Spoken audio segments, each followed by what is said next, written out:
अजीज़ दोस्तों, अस्सलाम वालेकुम, नमस्ते, सत श्री अकाल, जय जिनेंद्रा, गुड आफ्टरनून। अजीज़ दोस्तों,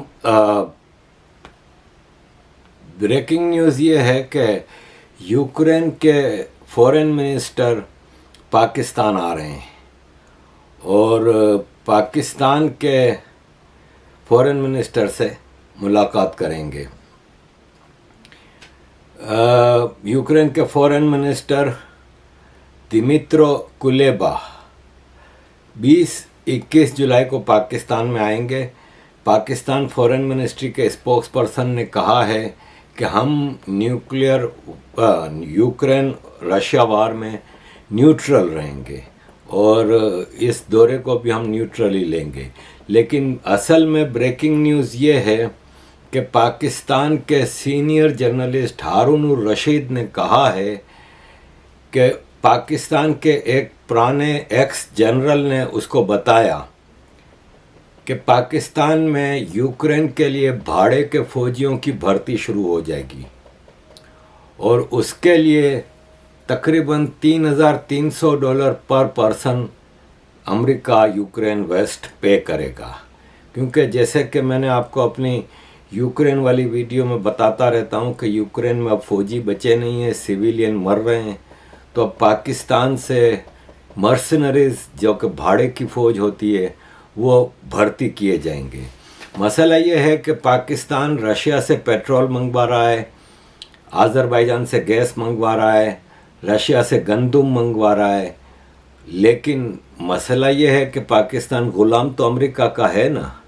अमेरिका ने पाकिस्तान को इस वक्त जो पाकिस्तान के डिफ़ॉल्ट होने का ख़तरा था, पाकिस्तान में एक अफरा तफरी मची हुई थी आटे की, पेट्रोल गैस की, तो उसके लिए उसको वक्ती तौर पे इजाज़त दे दी थी। और हमने पहले भी सुना है कि पाकिस्तान के हथियारों से भरे शिप वाया पोलैंड पहुंच रहे हैं यूक्रेन। रशिया इतना बेखबर नहीं है, ठीक है ना। लेकिन अब ये जो रिक्रूटमेंट की बात है तो इसमें मैं आपको बता दूं कि कोई भी फ़ौजी नहीं जाएगा, इसलिए कि फ़ौजी तो पाकिस्तान में खुल के लूट मार कर रहा है, तो फ़ौजियों को जाने की ज़रूरत नहीं। ये कराची, सिंध, KPK से भाड़े के फ़ौजी बेचारे गरीब लोगों के जो यूरोप पहुंचने के लिए जैसे मर रहे हैं और लाखों रुपया खर्च करके, $3,300 पाकिस्तान के हिसाब से 10 लाख रुपया बनता है। तो हर आदमी अपना बच्चा देने को तैयार हो जाएगा और यूं पाकिस्तान इस जंग में अपने सिविलियंस को मरवाने के लिए तैयार है। भारत के प्राइम मिनिस्टर नरेंद्र मोदी जी कहीं जाते हैं तो भारत के पढ़े लिखे लोगों के लिए वीज़ों की बात करते हैं, उनके लिए वहाँ पे पढ़ने के मौके की बात करते हैं। लेकिन ये बदबख्त पाकिस्तानी हैं जो जहाँ जाते हैं हमारे लीडर्स, वो सिविलियंस को मरवाने के लिए भेजे जाते हैं। और सिविलियंस का ये हाल है कि ये बेचारे बूट पॉलिश करते करते, फौजियों के जूते चाटते चाटते थक गए हैं। आपको याद होगा कि जब प्राइम मिनिस्टर नरेंद्र मोदी लाहौर आए थे नवाज शरीफ से मिलने के लिए और उनके जाने के बाद मोदी का जो यार है गद्दार है के नारे लगे थे, उस वक्त राहिल शरीफ पाकिस्तान का आर्मी चीफ था और उस वक्त शुक्रिया राहिल शरीफ का एक ट्रेंड था, हर चीज़ में शुक्रिया राहिल शरीफ होता था। इस हद तक कि 2016 में जब पाकिस्तान ने इंग्लैंड में मैच जीता टेस्ट क्रिकेट, तो पाकिस्तान के मिसबाहुल हक ने आर्मी को सैल्यूट किया और फिर पूरी फ़ौज ने मैदान में खड़े होकर आर्मी को सैल्यूट मार रही है। इस हद तक हर चीज़ में पाकिस्तान में आर्मी ही आर्मी है। साइंस के फील्ड हों तो आर्मी के जनरल्स, एग्रीकल्चर हो तो आर्मी, इकोनॉमी हो तो आर्मी, बिजनेस हो तो आर्मी, कराची में पानी बेचना है तो आर्मी, हर चीज़ में आर्मी धंधे कर रही है। लेकिन अगर यूक्रेन में लड़ने मरने का शौक है तो फ़ौज को भेजो ना भाई। कतर में तो मज़े से भेज दी थी अपनी फ़ौज, जहाँ पता था कि कतर, इमारात, सऊदी अरब में किसी के बाप की हिम्मत नहीं कि एक ट्रैफिक सिग्नल तोड़े। क्राइम, बड़ा क्राइम, टेररिज्म करना तो दूर की बात है, तो वहाँ पे मज़े से $2 मिलियन में आर्मी भेज दी थी। लेकिन यहाँ मरने के लिए सिविलियन फ़ौजें भेजी जा रही हैं। अजीज़ दोस्तों, जैसा कि मैंने आपको पिछली एक वीडियो में बताया था कि आर्मी चीफ और डिफेंस मिनिस्टर तालिबान को तड़ियाँ लगा रहे हैं कि दोहा एग्रीमेंट किया था और अपने मुल्क से हमारे खिलाफ टेररिज्म को रोको, ये वो। तो तालिबान ने जवाब दे दिया कि भाई दोहा एग्रीमेंट तो हमने अमेरिका के साथ किया था, तो तुम क्यों बीच में मामे बन रहे हो, तुम्हें हम जवाब दे नहीं है और हमारे यहाँ से कुछ नहीं हो रहा। तो अब पाकिस्तान जैसे दो बच्चों का झगड़ा होता है तो एक बच्चा मार खाता है जब, तो वो किसी बड़े के पास जाता है ना, अंकल अंकल मेरे को इसने मारा, अंकल मेरे को मारा, इसको डांटो। तो अंकल फिर आते हैं उसको डांटते हैं कि तुम क्यों इसको मार रहे हो, तुम इससे बड़े हो, ये हो वो। तो पाकिस्तान अमेरिका के पास पहुंचा कि अंकल अंकल ये तालिबान मेरे को जवाब नहीं दे रहा। तो अमेरिका के foreign spokes person, foreign ministry की जो ब्रीफिंग होती है उसमें पूछा गया कि आपका क्या ख्याल है। तो उसने कहा हमारा दोहा एग्रीमेंट में था कि तालिबान टेररिस्टों को अपने मुल्क में जगह नहीं देंगे। तो हम भी तालिबान को याद दिलाते हैं कि ये एग्रीमेंट का हिस्सा था, लेकिन तालिबान का स्टैंड क्लियर है कि हम तालिबान जो है ना एक फ़ौज हैं, और हमारे यहाँ आपके साथ 20 साल लड़ते लड़ते मुख्तलिफ ग्रुप्स थे हमारे। कोई हम एक तालिबान का कोई ग्रुप नहीं है, जैसे हक्कानी ग्रुप है, दूसरे कई ग्रुप हैं। उसमें ये टीटीपी भी हमारे साथ है जिसने अफ़गानिस्तान को फतह करने में हमारा साथ दिया था। तो ये हमारे लोग हैं, ये पाकिस्तान के खिलाफ कुछ नहीं कर रहे, और जो कर रहे हैं वो पाकिस्तान के अंदर बैठे हुए हैं। पाकिस्तान की तो इतनी भारी फौज बैठी है बॉर्डर के ऊपर, तो रोके ना भाई किसी को आने से। यहाँ से कोई नहीं जा रहा, वहाँ पे जो कर रहे हैं वो वहीं बैठे हुए हैं और उन्हीं के ट्रेंड शुदा लोग हैं। अब उनके आपस में इख्तलाफात हो गए हैं, तो इसलिए वो अपना बदला ले रहे हैं पाकिस्तान आर्मी से। अजीज दोस्तों, मसला ये है कि अभी तो वापस मैं आपके सामने एक वीडियो रखने वाला हूँ 1 मिनट की, कि शुक्रिया अदा करो जवाहरलाल नेहरू का और गांधी जी का, मोहनदास करमचंद गांधी जी का, कि जिन्होंने पाकिस्तान को ज़िंदा रखा। वरना हालत ये थी कि अगर पैसा ना देता पाकिस्तान को भारत, तो पाकिस्तान ने तो साल 2 साल में ही फारिग हो जाना था। पाकिस्तान ने तो साल 2 साल में ही फारिग हो जाना था। और फिर अगर वहाँ से आने वाले मुसलमानों को रोकते नहीं, और जिस तरह यहाँ से मार मार कर सिखों को और हिंदुओं को भगाया गया, अगर वहाँ से मुसलमानों को भगाते ये लोग, क्योंकि हिंदू बड़ी शरीफ कौम है और शराफत की सज़ा पा रही है, आज बहुत ज़्यादा सज़ा पाई है और अभी भी पा रही है। वरना उस वक्त भगा देते तो आज पाकिस्तान में 24 करोड़ की जगह 40 करोड़ की आबादी होती, और इसमें सारे वो फसादी होते जो इंडिया से आए होते, मेजॉरिटी होते, बाजा बजा देते। सुनिए जरा। जिन्ना साहब ये नहीं चाहते थे कि उधर से एक पूरा समंदर आ जाए जी इसकी तरह। जी 35 मिलियन लोग इंडिया से आ सकते थे, अगर जिस तरह हमने किसी हिंदू सिख को वेस्ट पाकिस्तान में नहीं रहने दिया, अगर वो 35 मिलियन इधर आते, उसमें से लेट से 5 मिलियन जो बिहार और उस तरफ हैं वो ईस्ट पाकिस्तान चले जाते। ईस्ट पाकिस्तान उस ज़माने में तो बहुत ही गरीब था। तो ये 30 मिलियन अगर यहाँ आते तो 1947 में the total population of west Pakistan, all the 3 provinces, Balochistan was not a full province, but let's say इसको it was 33.9 मिलियन। तो 33.9 मिलियन में 30 मिलियन और आ जाएं, तो यहाँ पे तो पाकिस्तान बनने के बाद कहते हैं कि पेपर लिखने को नहीं था, ये नहीं था, how would Pakistan would collapse. तो पाकिस्तान को तो बचाया महात्मा गांधी ने अपनी जान दे के, और जवाहरलाल नेहरू ने बाय इंश्योरिंग कि आरएसएस और हिंदू महासभा जो मुसलमानों को यहाँ से एक्सपेल करना चाहते हैं उनको नाकाम किया जाए। तो Jinnah should be grateful to the Indian government for keeping. अजीज दोस्तों, मुल्लाओं का दौर है।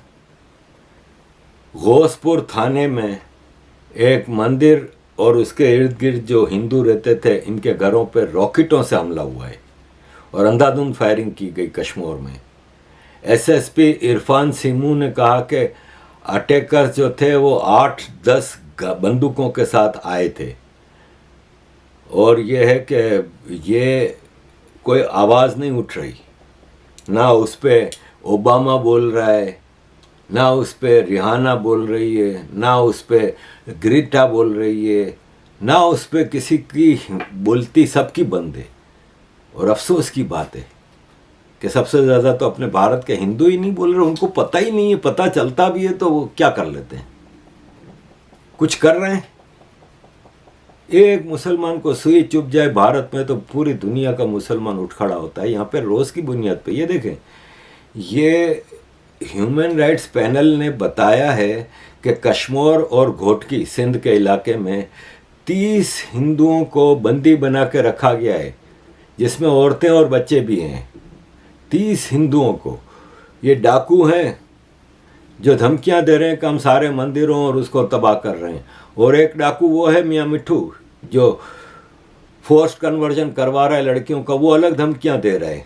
हिंदू जाए तो कहाँ जाए, जबकि हजारों साल से इस धरती का बासी है वो। समझ में ये नहीं आता कि जब असल मुसलमान जो हैं सऊदी और इमाराती और वहाँ के लोग, जब वो हिंदुओं के साथ, दुनिया की दूसरी कम्युनिटीज़ के साथ इतना बढ़ चढ़ के मोहब्बत से रह रहे हैं, मेल जोल बढ़ा रहे हैं, हम अपने ही मुल्क के बासी हिंदुओं के साथ क्यों ऐसा सलूक कर रहे हैं। अजीज़ दोस्तों, पाकिस्तान ने एक इनिशिएटिव दिया है दुनिया भर के लोगों को कि अगर वो पाकिस्तान में इन्वेस्टमेंट करें तो उनको नेशनलिटी दे दी जाएगी पाकिस्तान की। कल इंटरनेशनल पासपोर्ट्स रैंकिंग में अगेन पाकिस्तान बॉटम से चौथे नंबर पे आया है, फिर बॉटम से चौथे नंबर पे आया है। उसका पासपोर्ट लेगा कौन, वो भी इन्वेस्टमेंट करके। आप मुफ्त दोगे, कोई नहीं लेगा भाई। किसी को पाकिस्तान के पासपोर्ट की जरूरत नहीं, खुद पाकिस्तानी भाग रहे हैं। खाली 6 महीने में 4 लाख पाकिस्तानी पढ़ा लिखा निकल लिया पाकिस्तान छोड़ के। 15,000 तो लीबिया की जेल में है। अभी तो ट्यूनीसिया, मोरक्को, अल्जीरिया, मिस्र, ग्रीस, तुर्की जेलें भरी पड़ी हैं। 1.5 मिलियन, 15 लाख पाकिस्तानी पीडीएम की सरकार में 15 महीने में जा चुकी है। एवरेज 1 लाख आदमी महीने का जा रहा है पाकिस्तान छोड़ के, और ये नेशनलिटियों की लालच दे रहे हैं। पता नहीं अपनी नेशनलिटी को ये क्या समझते हैं। अजीज़ दोस्तों, थोड़ा आपको मैं इकोनॉमी की तरफ ले जाऊंगा। इकोनॉमी का ये है कि आईएमएफ रोज़ नई चीज़ें लेके आ रहा है। आईएमएफ ने अभी वापस नई शर्तें बताई हैं।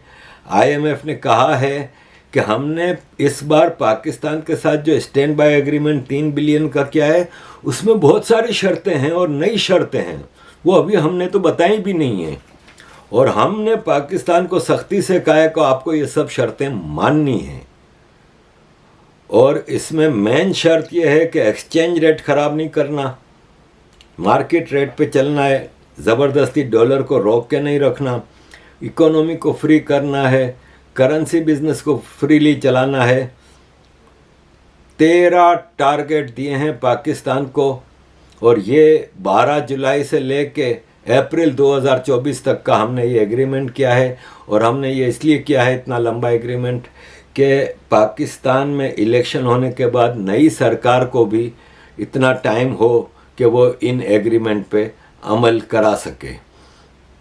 अजीज़ दोस्तों, प्राइम मिनिस्टर शहबाज शरीफ ने बताया है कि चाइना ने $600 मिलियन की लोन्स हैं ना जो ड्यू थी, वो रोल ओवर कर दी हैं।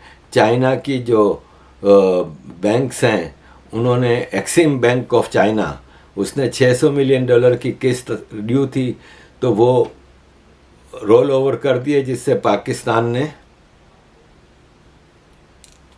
बजट वो फॉरेन एक्सचेंज रिजर्व बढ़ रहा है। और अब हम डेवलपमेंट वर्क की तरफ पैसा लगा सकेंगे।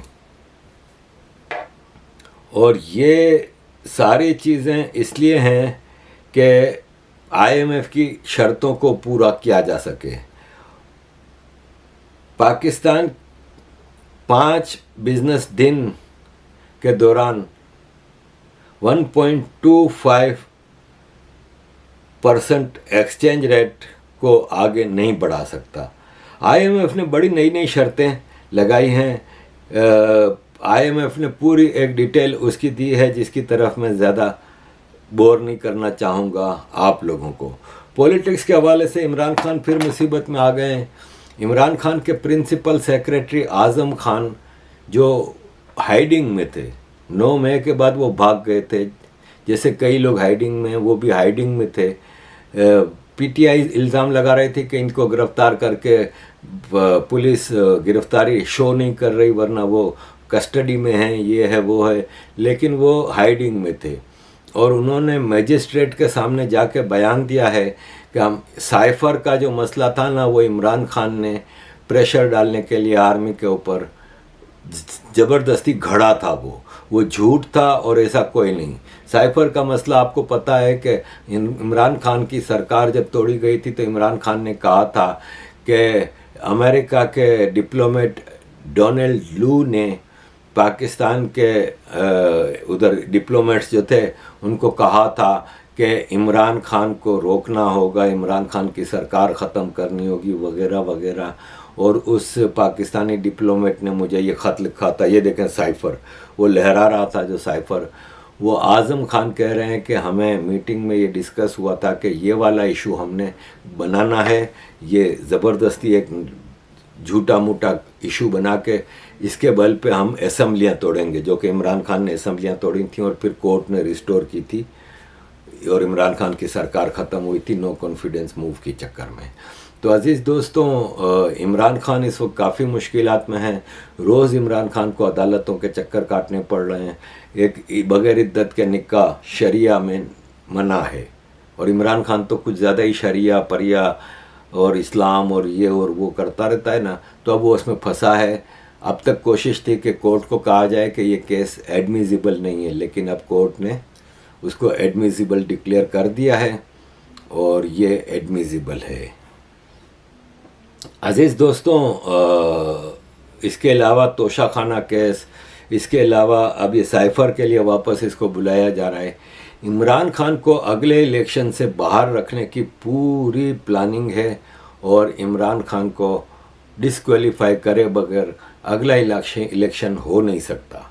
अगले इलेक्शन के लिए केयर टेकर सेटअप, कब असम्बलियाँ ख़त्म करनी है, कब केयर टेकर सेटअप को गवर्नमेंट देनी है, कब इलेक्शन कराने हैं, ये सब चीज़ें हैं।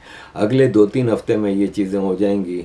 जो अंदर से जर्नलिस्टों ने खबर दी है वो ये है कि 8 अगस्त को PMLN और पीपल्स पार्टी ने एग्री किया है कि 8 अगस्त को असम्बलियाँ डिज़ोल्व की जाएंगी, ये सरकार ख़त्म कर दी जाएगी और केयर टेकर सेटअप के हवाले गवर्नमेंट कर दी जाएगी और इस तरह नए इलेक्शन की तारीख उसी वक्त ऐलान कर दिया जाएगा और 3 महीने का नया सेटअप आएगा। और वो सेटअप इमरान खान कह रहा है कि हमें भी उसमें मशवरा लो हमसे, लेकिन इमरान खान पार्लियामेंट के अंदर तो है नहीं, क्योंकि पार्लियामेंट से तो इमरान खान एरोगेंस इसको मार गया है। अहंकार होता है ना, वो मतलब रावण को भी उसके अहंकार ने ही मारा था ना भाई। और उसी से इंस्पायर होकर कुरान की एक स्टोरी है कि शैतान को भी उसको अहंकार ने मारा था कि जब अल्लाह ने आदम को बनाया तो फरिश्तों को कहा कि इसको सजदा करो, और सारे फरिश्तों ने किया, लेकिन इब्लीस जो फरिश्ता था, फरिश्तों का सरदार था, उसने कहा मैं नहीं करूँगा, मैं आग से बना हुआ हूँ, ये मट्टी से बना हुआ है, मैं क्यों सजदा करूँ। तो अल्लाह ने उसको शैतान बना के भेज दिया। तो वो अहंकार, यही इमरान खान का है। अहंकार में आके इसने पूरी असेंबलियों से रिज़ाइन करवा दिया सबको, और अब असेंबली में जब हो नहीं तो तुमसे मशवरा कैसे लें। कॉन्स्टिट्यूशन के मुताबिक केयर टेकर सेटअप जब लाना होता है तो पार्लियामेंट में मौजूद पार्टियां अपनी स्ट्रेंथ के हिसाब से उसमें मशवरा देंगी और कंट्रीब्यूशन होगा कि कौन सा मिनिस्टर किस पार्टी के मशवरे से होगा वगैरह वगैरह। तो अब पार्लियामेंट में इमरान खान है नहीं, तो पीपल्स पार्टी और नवाज शरीफ के मशवरे से ये केयर टेकर सेटअप बनेगा। अजीज़ दोस्तों, thank you very much for all your support. Kindly keep supporting. Thank you.